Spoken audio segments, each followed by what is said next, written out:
வணக்கம். இன்றைய கிளாஸ்ல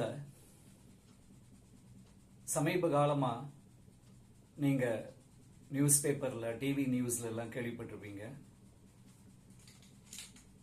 ஜெனரேஷன் Z, ஜெனரேஷன் Z அப்படிலாம் சொல்லி பல செய்திகள்லாம் நம்ம படிச்சிருப்போம்.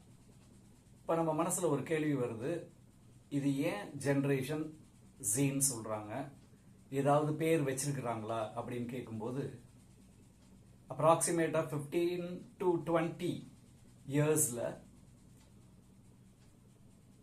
அந்தந்த வருடங்கள்ல நடக்கக்கூடிய சில இன்சிடென்ட்ஸை மனசுல வச்சுக்கிட்டு சில பேர்லாம் கொடுத்திருக்கிறாங்க. அதை பற்றி இப்பொழுது நாம் பார்ப்போம். 1901 1927 வரைக்கும் பிறந்தவர்கள், அவர்களுடைய ஜெனரேஷனை த கிரேட்டஸ்ட் ஜெனரேஷன் அப்படின்னு சொல்றாங்க.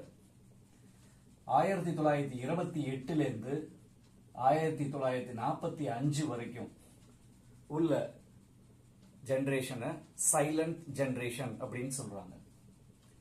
1945 1964 இதற்கு இடையில பிறந்தவர்கள், அவர்களுடைய ஜெனரேஷனை பேபி பூமர்ஸ் அப்படின்னு சொல்றாங்க. 1965 1980, அதாவது 1965 1980 வரைக்கும் பிறந்தவர்களுடைய அந்த ஜெனரேஷனை ஜெனரேஷன் எக்ஸ் அப்படின்னு சொல்றாங்க. 1981 1996 வரைக்கும் பிறந்தவர்கள் ஜெனரேஷன் ஒய்.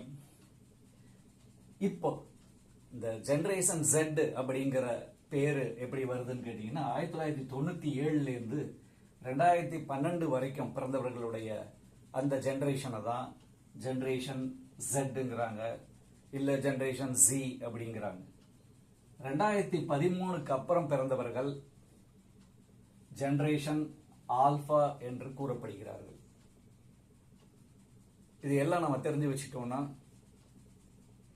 காம்படிட்டிவ் எக்ஸாம்ஸ்ல கொஸ்டின்ஸ் கேட்கும்போது நாம் பதிலளிக்க முடியும். தேங்க்யூ.